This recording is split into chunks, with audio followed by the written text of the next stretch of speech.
Where was I, Arenoss? I don't remember something about the moonlight being important. I'll tell you another day. Alright. So, what did you find out? Saloro drags over a chair, sits down. Not wanting to get next to the table, sits down. Says,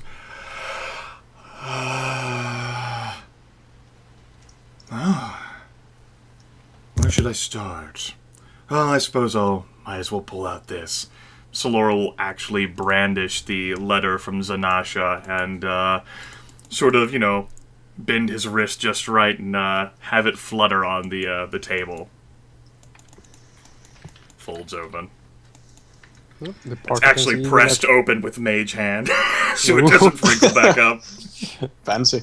Yeah, you can notice Erevan just carefully reading it. That's right. And he'll read it aloud, not needing to look at the paper.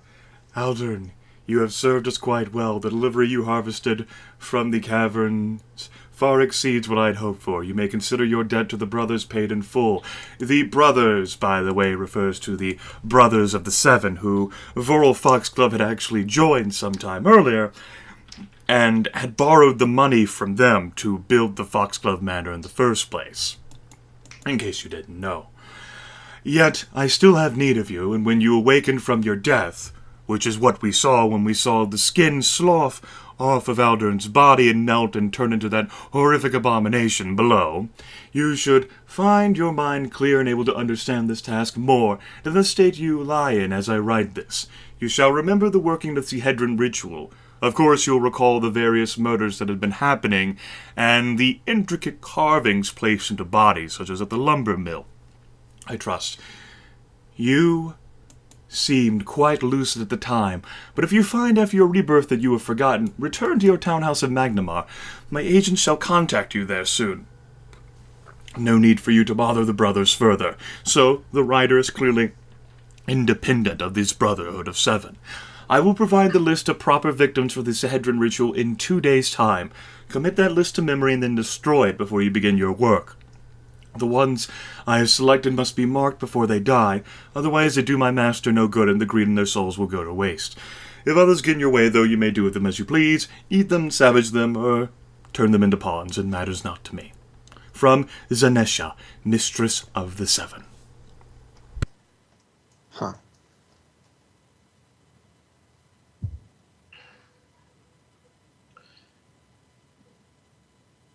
It seems it is a discovery. That's pretty... I'm glad you found this, Laura. The key to our mystery, as prestidigitation creates the illusion of an air conditioner behind Where's the cello? That's right. That's definitely there. I can have up to 3 prestidigitation effects at once. So there's the cello, there's the air conditioner, a gnomish air conditioner, and the cinnamon. The wonderful gnomes. The key to the investigation, thus, lies within Magnamar, at the behest of this Zanesha, who may perhaps be a demon or some other individual of power, such as Malfeshnakor the Devourer, or at the very least, her master does seem to be.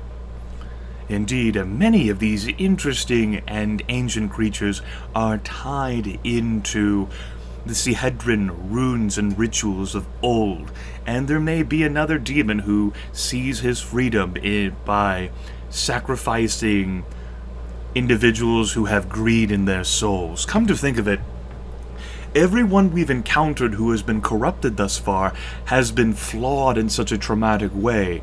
You, of course, have Nualia, whose soul had been negatively impacted so deeply by the combined strain of expectations and by what people saw of her and how divine they thought she was.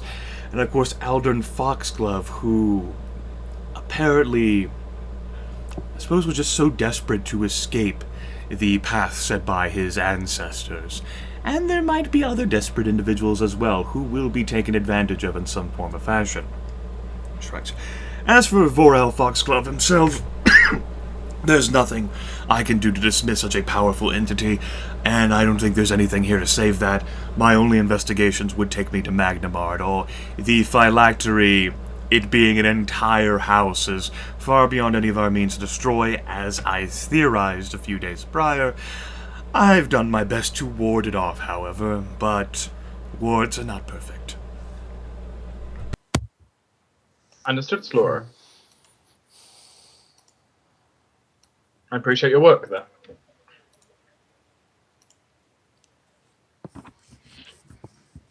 This gives us further purpose to head to a locale we were planning on going to anyway, Magnamar. Both for monetary reasons as well as academic ones, and perhaps, maybe to try to help this area of Varesia out.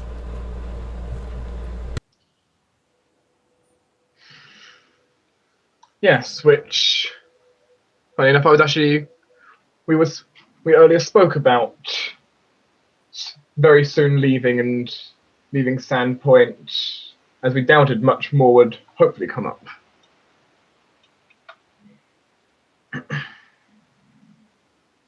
We did schedule a meeting with the mayor and the sheriff, however, before we leave. Good. Does that involve compensation? I plan to make it involving compensation. And of course, just telling them what we found in general.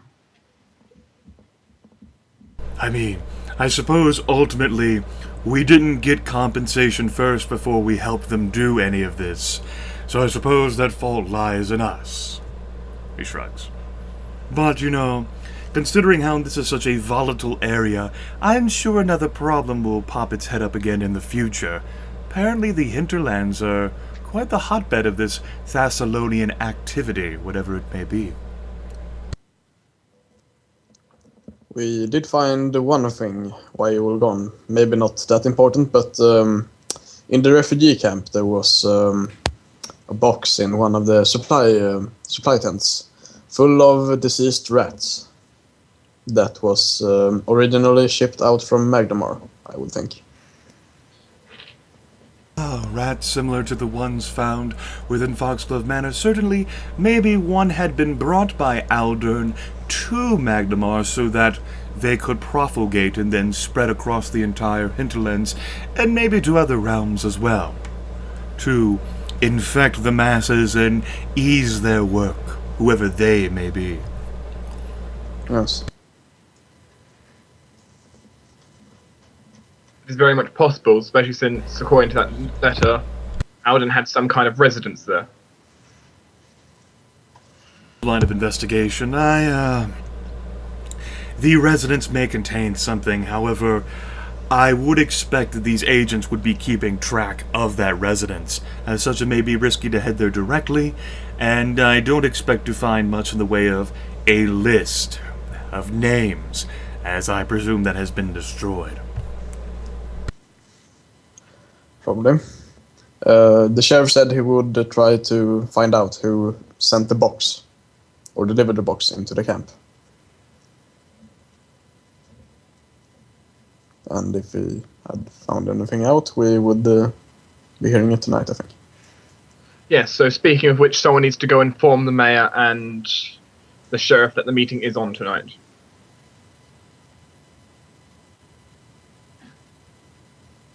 Whoever wishes to do that may go ahead and tell them. Evan frowned. Fine, I'll do it.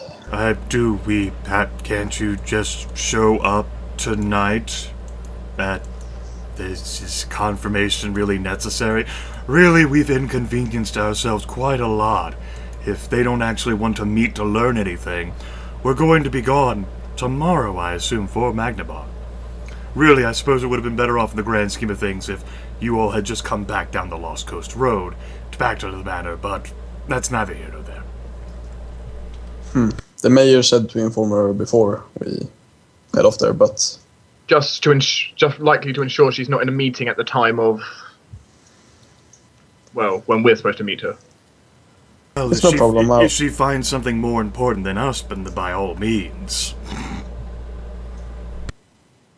Alvyn frowns even harder. We are not leaving before we are getting paid. So sooner or later we will have to meet up with the mayor and the sheriff and whatnot. I mean, they could at least compensate our maintenance costs and whatever. I mean, not asking for a huge reward, but at least something to make this whole ordeal worthwhile for us. Well, then, I will bring this up to our leader here who has organized you, and I suppose myself as well when I volunteered. If you're actually looking for regular compensation, you do need to insist upon these things before actually agreeing to help people. Or even out of the kindness of your heart doing things without even being asked. I realize this. Erevan looks like... Yeah, he can definitely understand why people are kind of annoyed about that. But... Slow shrugs. The reminders for myself aren't so much a desire for wealth like, say, someone else. He offers a wry smile. Rather, it's a need to avoid individuals from walking all over the group and insisting that we are capable of doing absolutely everything, where, contrary to popular belief, we actually can't do absolutely everything. And for as much as we might be heralded as heroes, grand saviors, protectors of people from them being ravaged by rats, shrugs, human lives are finite, and it will all be forgotten when another great problem crops up, and they'll go, "Oh, where are those glorious saviors, the Spiral Vanguard? My goodness, they've abandoned us. They're completely worthless, and we shall cast them down." Saloro smile then becomes a frown. If they do that, I will not give a care to them. I mean, once we leave, I doubt I'll visit Standpoint, at least not for a very long time.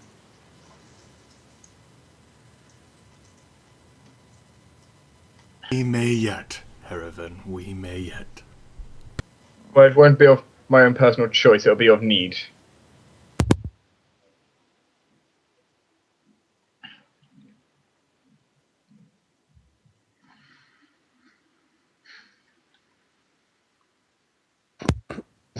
Roldar, are you comfortable over there still?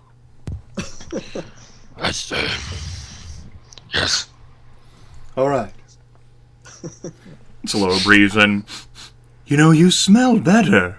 I imagine you haven't been doing that much these past few days, hmm? I bathed. Ah, that would be it, yes. Saloro smiles. Have you been practicing keeping in shape? Who knows when the next call for Roldar's mighty fist will be required?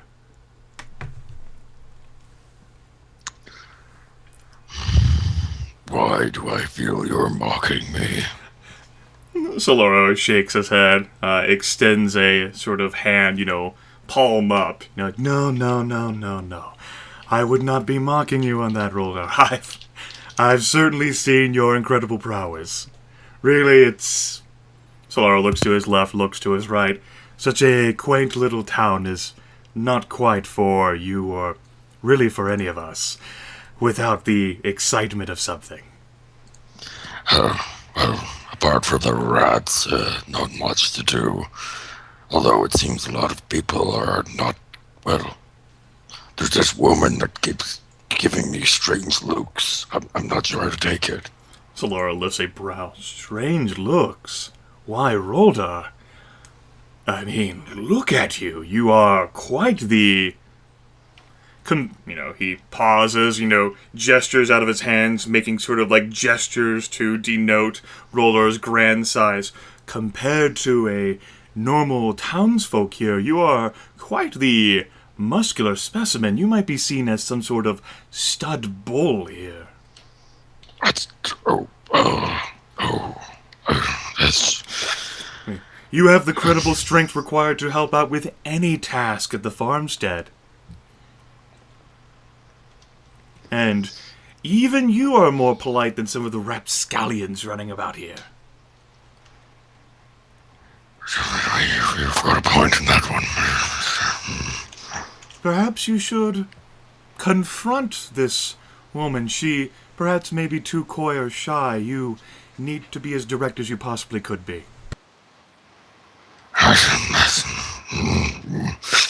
Roldar takes a few moments.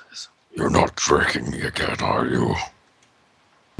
Would you rather us leave Sandpoint tomorrow without ever knowing why she kept looking at you strangely? You've raised a good point. Yes, I'll need to go and find her and ask her why she keeps looking at me. Besides, according to the waxing and waning of the 9th Ioun moon within the stars in the sky above, clearly it is the right time for you to ask such an incredible thing. Oh, damn! I almost didn't pass my will check there. So, well, so you tell me the Ioun's moon is telling me that I should do this. Really, the gods are in your favor on this night, Roldar Took. And this night, right now? No, we're going to be meeting the mayor in several hours. This would be your best opportunity to catch her and ask her how she really feels. Well, oh God, the horse. Boom, the horse appears. Saloro extends his hand. Him being, the second tallest member in the party, he's able to slap Roldar's shoulder, like, go, man, go.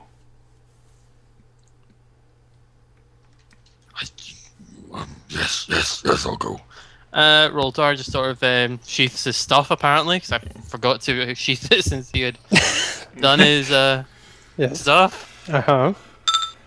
And bolts to the shop that he saw her. Literally runs for it. All right. Nope. That was a 1. Stubs his toe on the way out. Saloro offers a plain, nondescript smile as he watches Roldar go and Arenoss come back in. And Alvyn slowly starts clapping. You're just Erevan just looking at you, looking very quite amused actually by that. The shop where Roldar actually spotted the woman is over here along the harbor district near the Hagfish Tavern. Roldar will walk up to the shop, which is probably shut. I don't know what time it is. It's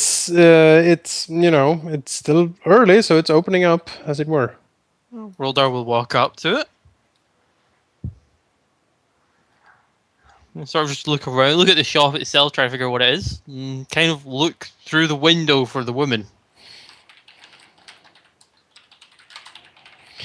Yes. She can be seen inside. Roldar will sort of bow his head and go in the door. She seems to be stacking up different, choice pieces of fish, and whatever else the sea's bounty has yielded this evening, or the last evening, I suppose. Roldar bows his head to come in through the door and sort of walks in. She doesn't really notice Roldar at first, but the moment she hears movement, she will, start turning around with a smile. Oh, welcome to my... And she sort of looks at Roldar and blinks. Hey, how are you doing? Good morning, sir. She sort of blinks in confusion. Would you like to buy some fish? And she points at some of the crates with fish. Yes, what's special? She looks around. Well, we do have these very nice pikes caught this morning, in fact. Sure, let's have a look at those. They, to Roldar's eyes, they indeed look like very fine pikes. What do you do with them? She blinks. Well, it really depends on what mood you're in, I suppose. I usually I usually, cut them up first, remove the intestines, and she starts to sort of giving cooking advice to Roldar. And then I usually wrap them up in some of the fire oak leaves, because they can resist heat quite well, with a piece of butter and some lemon and some herbs, salt, and you let it cook for a round. And she waves her hand, 15 minutes, something like that. And then you open up some potatoes, perhaps, or beets, if that's more your cuisine, sir. And then you eat. And I dare say it's the best fish you ever tasted. What's a beet? It's a piece of vegetable. Like a carrot. She nods. Yes, like a carrot. And Roldar sees her eyes sort of wander around. He gets the feeling that maybe she's looking for something. How much is the pike? Oh, well, 1 copper apiece.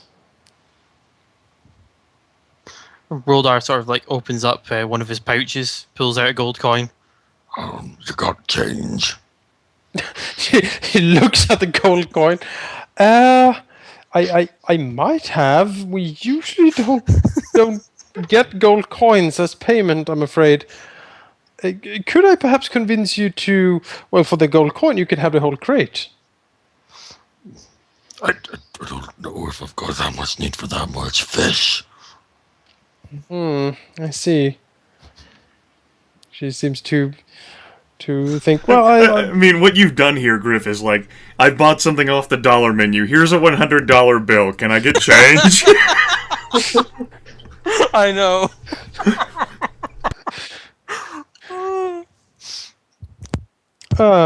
She looks troubled. I'll see what I can do. Okay. That's okay. Maybe I could do something for you. That might be better. Do you want to do something for me as payment for this pike? And she points at the fish. Yeah, sure. Well, yeah. She blinks. Well, what do you have in mind? That's Roldar sort of just carefully thinks, trying to remember what Saloro said. well, one of the companions I travel with told me that the 18th solar moon of Ipsith is overhead, and it is right for me to talk to you, and that it would work. Roldar gets a blank stare. The 7th moon of... I don't understand. Oh, good, neither did I. She blinks again. I see. It's true. He's very convincing, but it makes it sound very strange. He's a very interesting person. You need to get to know him.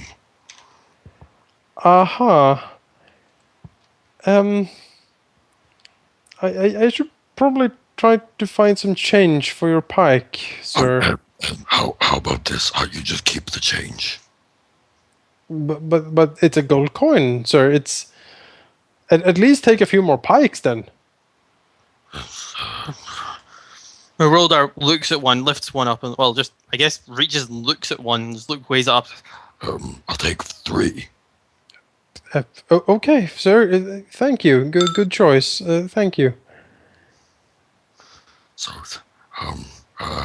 it's been a pleasure. Yes. Roldar just sort of like bows his head a bit and starts to leave. As soon as he gets outside, says to himself, So this is what humans call dating. Felt a lot more awkward than I thought it would. A man seems to be coming up towards the shop from the docks. Looking as Roldar exits the shop. With 3 pike in one hand. Yep. He seems to look quite intensely at Roldar as he sort of quickly makes his way around him and into the shop. Roldar turns to watch. Oh, wait, was that guy at the inn a few days ago? He's not hiding this in his head. He's saying it out loud. Soon, loud voices can be heard from inside the shop. Roldar will just sort of, dip his head back in. He was here again. What is with you and him? I don't know. He came here to buy fish. Fish? Who buys 3 pikes? He gave you a gold coin. What does that mean? He said I could keep the change. Why did he say that? What normal person would allow... Are you seeing him? No! Why would he pay you then? I see. No, it's nothing like that. The conversation continues along these lines. Roldar just sort of slowly takes his head kind of back out of the shop and starts walking down the street and looks at his fish and just goes, Oh, human dating is so weird.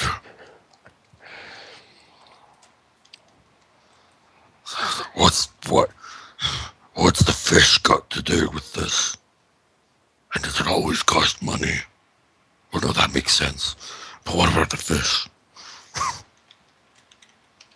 and Roldar does this all the way back, constantly looking at the fish and just thinking, why the fish? The fish, dead eyes, give no answers.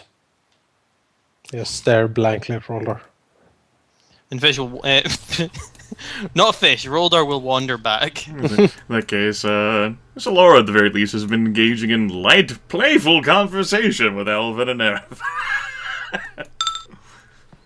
Half curious about what Roldar will do with the sort of, objective he's been instilled with. So Erevan will, of course, talk to you back, kind of laughing about a lot of the stuff while continuing to sketch something.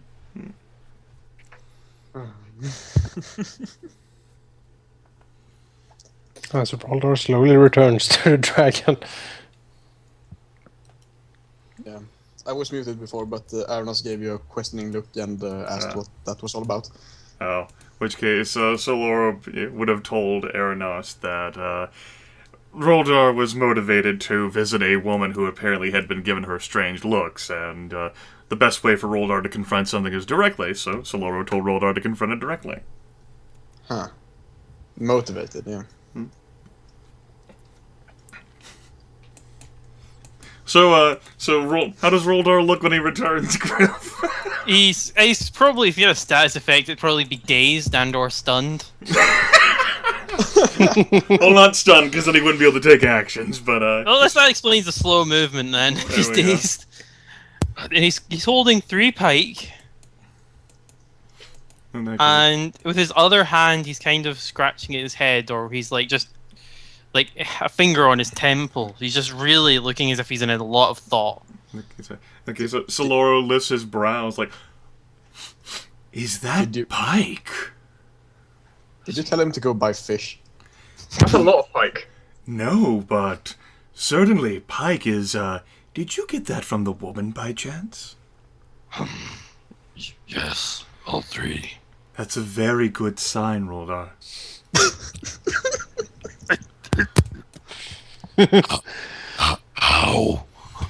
How is this good? Well, Roldar, you know how much you are prone to eating. Her culinary skills illustrate how capable she is of feeding such a virile stud bull such as yourself and making sure he never wants for food or shelter. But by giving me pike. Do you find something objectionable to pike? No, but how can a fish signify all of that? You see, it's how it's carefully prepared. I can see the fine work she put into the pieces even from here. Come, bring them closer. I'll explain their merits. Very slowly, still very confused. Here, set them out on the table. I'll illustrate. My extensive knowledge of nature and the woodlands would allow me to help you translate the meaning of these ingredients. Now, of course, you see the bits and pieces, and Saloro will go through the various ingredients. And, Arenoss just staring at you in his entire face saying, yep. And what the fuck are you doing? There's definitely been enough time for a short rest, so you know what that means. That's right. An undisguised bluff check for everyone else. Because Saloro is clearly bullshitting here. Well, actually, no, that's not right. Basically, use the roll that I made there, which is a 17, and add it to my plus 14 modifier. Okay. Bluff of 31. So there we go. Now you see, the bead here is actually quite a peculiar specimen, for it is said to promote fertility and virility within the subject who consumes it, Roldar. Arenoss leaves. Now, and these particular spices here, of course, they're so minute it's difficult to perceive them, but they promote increased strength and vigor. Now, I've seen how hard you've been training and how you've noted perhaps, the weaknesses of how you feel in such a meek world that's made for smaller individuals. She obviously pinpointed the fact that you feel the need to be strong and in control with great endurance, and she's seeking to fortify and promote that.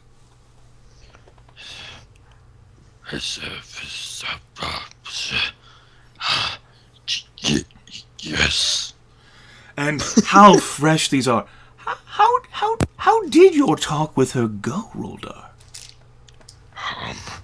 She taught me how to best prepare the fish.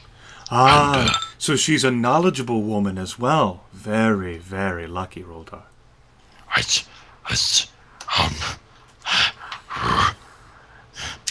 This is all going very, very fast and very, very confusing. Look, I understand that you spent a lot of time with dwarves, and given their extended lifespans, they tend to take things slowly and tenderly, but humans are so... They blink, and their lifespans are gone. They're so prone to emotion and ambition. They're so flighty. As a result, especially this woman, about how old would you say she is, Roldar? In dwarven years, how old did she be, Jonas? In dwarven years, well, she would certainly be of childbearing age. That's for certain, and that is basically how dwarves calculate it. Of childbearing age. Well, there you go. It's possible that she has become... Is she, by chance, already taken by another? Oh, well, there was this guy, and he came in after me, and he kept asking about questions about why I keep turning up, and... Saloro's face forms into, this mask of, mock horror, through his, bullshit 31 bluff check he gets from rolling Arcana. Oh, the life she is living must be fraught with peril indeed. She is latching onto you, having heard of your bold reputation as a grand fighter, to perhaps rescue her. You see, some human women attempt to play hard to get, from what I recall in this front, in that they're not quite sure how to broach the direct topic of desiring someone. They're not as blunt and as intellectual on an instinctual level as you are, Roldar. You didn't by chance mention any of your companions having told you anything, did you? I made mention that you had told me about the seven... Oh, goodness, no. She doesn't want to hear about any of that. She wants to know about how big and strong and confident and capable you are. Doesn't want to hear any foolery about what someone may have told you about talking with her, Roldar.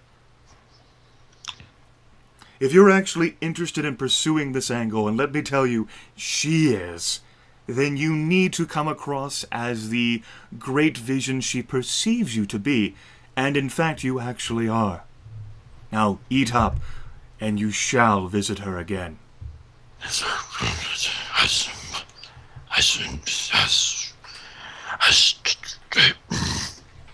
Roldar doesn't look as if he's in. It actually looks like he's doubly stunned and dazed now. Saloro shrugs. But of course, if you wish to let this opportunity slip through your fingers, I imagine there will be others who are quite interested in such a powerful specimen as yourself, Roldar Took. Saloro flashes a disarming smile. And certainly the ninth stratum of the clouds of Ort, high above the sky as they are properly aligned by Corellaniun, do denote that on this night it would be the best night for you to pursue these endeavors, for you may not be alive tomorrow, Roldar Took. Who knows what unfathomable horrors await us?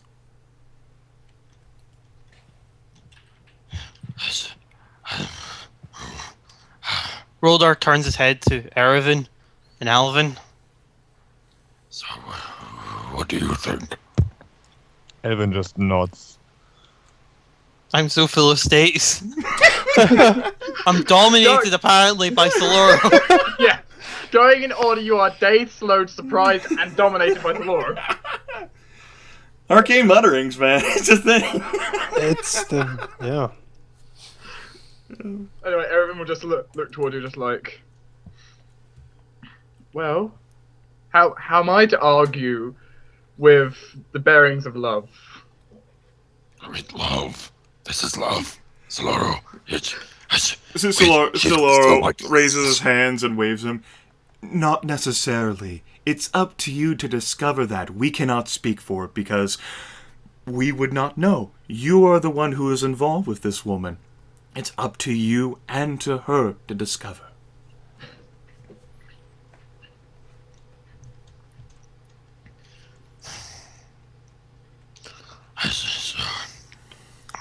Roldar has a seat.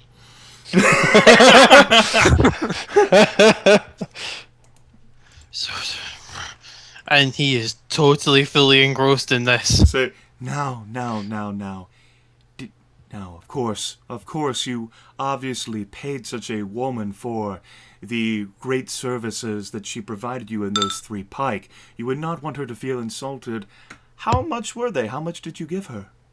She said they were 3 copper each. I gave her a gold coin. Solicit. Oh my. Now she knows you are incredibly wealthy, Stud Bull, as well.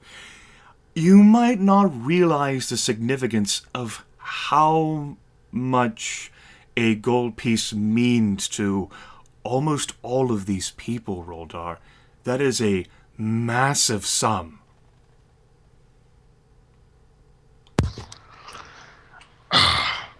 We, he gestures around the people sitting at the table. We risk our lives and in the hopes of finding these, and he produces a gold piece, lays it on the table. Yet, these farmers and these merchants and these craftsmen may spend an entire week worth of labor and only get a handful of, and he produces a handful of copper pieces. These. What you did in exchange for a few hours of intense devotion preparing those 3 pike was like a godsend, a great gift that could perhaps illustrate to her that the stars are properly aligned as well, Roldar. Through this, you have shown your clear and marked interest for her, whether you consciously realized it or not.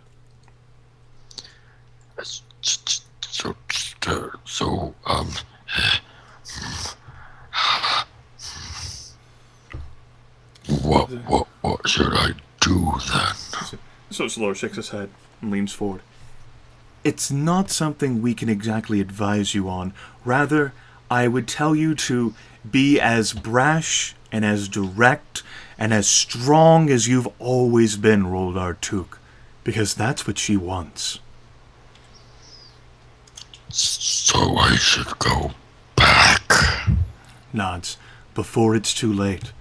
Who knows if you'll ever be back to Sandpoint? Who knows whether she'll be here?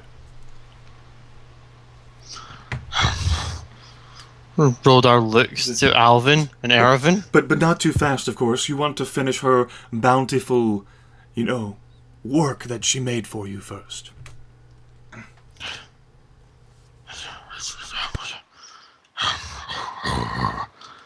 Okay. Now, I know you could eat more than 3 pike by yourself, even if you were half full. Roldar slowly nods his head, looks at the fish.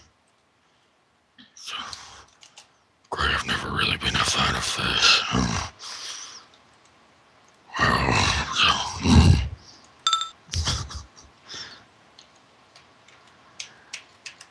And Roldar will start eating the fish. Are you eating it raw? She's kind of convinced into it.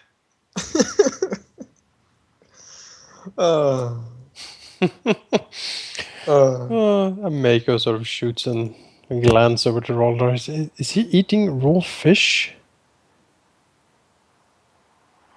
I guess he is. Just sort of walks over. Do you want me to cook that for you, Roldar? oh, you cook these? She blinks. I can, yes. Yes, please. It's not very appetizing. Okay. She walks forward and gingerly picks up the 2.5 pike that remains, and sort of just throws Roldar a strange look as he. So Saloro, upon seeing this, will actually get up from the chair that he moved and ease into this chair that Arenoss is doing and conspiratorially whisper, Roldar, you know that Mako and Arenoss engage in their own romantic endeavors, right? You don't want to become too familiar with her. How am I doing the wrong thing? Oh God, am I intruding on more rituals? So Saloro extends a hand, and touches Roldar's shoulder. He'll be okay. Just keep that in mind. I don't want, if Arenoss is going to be traveling with us, I don't want that to be a concern. We already have enough of them, okay? Roldar nods quite quickly. Saloro stands up, looks at Erevan, and particularly Alvyn. Wide smile plastered on Saloro's face. Alvyn is having a hard time keeping a straight face, but whenever he thinks that Roller is glancing in his direction, his face suddenly turns very serious. But whenever he's definitely not looking, Alvin's great at bluffing, he can do it. Since Erevan can't actually keep a straight face here, he's not actually looking directly at anyone. He's like looking down at his book and just like commenting every now and again. Like, man, I love this sketch. It's awesome. Saloro eases back into the chair that he scooted over. Watches Roldar appraisingly. There just in case he has any other questions. Roldar just sort of he's sitting just like he's getting really confused, and he keeps gesturing to stand up and then sits back down. He tries to sits back down. A short while later, Maker returns with the pike. They are, they are more sort of taken out and handled. Most of the bone seems to be picked clean, and they seem to be actually fried with a couple of onions and some herbs and a bit of salt. And she sort of sits them down in front of Roldar. Roldar just looks at them. These look a lot more impressed, though. These look a lot tastier. She smiles. Well, I cook them, Roldar. It's what you do with food usually. And suddenly, like sort of a glint of revelation appears in Roldar's eyes. So, amigo, thank you for the food, but I don't want to intrude on Arenoss's mating rituals with you. Oh, God damn it. Eyes widen, and he immediately turns to look at the door. Mako Alvyn just walks away. Mako's eyes go wide. And she looks at Roldar. Roldar tries to smile. He looks very confused. What did you say? She says in a very, very soft voice as she takes a step closer.